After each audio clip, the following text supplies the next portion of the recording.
Bismillah, Assalamualaikum warahmatullahi wabarakatuh. Alhamdulillah. Kumaha kabarna dinten ieu?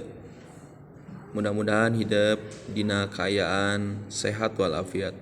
Insyaallah dina pembelajaran bahasa Sunda ayeuna urang baris ngabahas di tentang metakeun wawancara. Kamari nuju pertemuan offline di kelas aya sababaraha siswi anu parantos meraktekeun maca wawancara anu judulna Pak Apud tukang keripik sampe.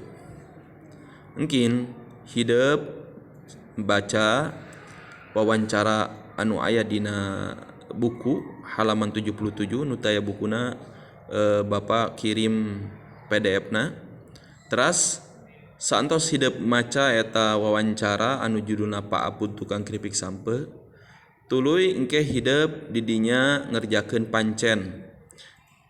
Naon pancenna? Nyata migawe pancen ieu dihandap nu kahiji, pilih tina 5 kecap-kecap di luhur tuluy jieun kalimahna. Artina engken hidup neangan 5 kecap dina wawancara anu dibaca, 5 kecap tuluy ku hidup di jieun kalimahna. Nah, anu kadua hidup neangan harti kecap dihandap seperti nu kahiji nyata pakebonan. Nah, naon sih pakebonan teh? Nu kadua singkong. Naon ari singkong teh? Nu katilu kiripik, nu kaopat salse, nu kalima nyerelek. Nah, eta tugas pancen dina pembelajaran bahasa Sunda dinten ieu. Bismillah, Assalamualaikum warahmatullahi wabarakatuh. Alhamdulillah, mudah-mudahan kalian dalam keadaan sehat walafiat.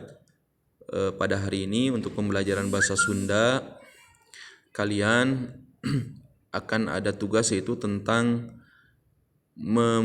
metakeun wawancara, yaitu metakeun wawancara artinya mempraktekkan wawancara. Akan tetapi kemarin ketika ada pembelajaran di kelas, ada beberapa siswa yang mempraktekkan wawancara yang judulnya Pak Apud tukang keripik sampe, akan tetapi kemarin memang belum selesai. Nah, sekarang kalian silahkan baca kembali wawancara tersebut. Setelah itu ada tugas yang harus kalian kerjakan. Setelah kalian membaca wawancara, kemudian ada tugas yang harus kalian kerjakan, yaitu yang pertama, pilih tina 5 kecap-kecap di luhur tuluy jieun kalimah, yaitu kalian memilih 5 kata-kata di atas, 5 kata ya di atas, terus oleh kalian dibuat jadi kalimat. Misalkan seperti contoh kalian buat dapat kata singkong. Nah, maka kalian buat kalimah ya, tentunya pakai bahasa Sunda ya, tentunya menggunakan bahasa Sunda. Kemudian yang kedua, kalian mencari arti kecap atau makna dari kata di bawah. Yang ada 5 kata di situ, ada pakebonan, singkong, kiripik, salse, nyerelek. Nah, untuk nanti kalian apabila ada kesulitan mencari artinya kalian bisa nanti mencari di translate bahasa Sunda ke bahasa Indonesia. Sekian saja tugas untuk bahasa Indonesia kali ini. Assalamualaikum warahmatullahi wabarakatuh.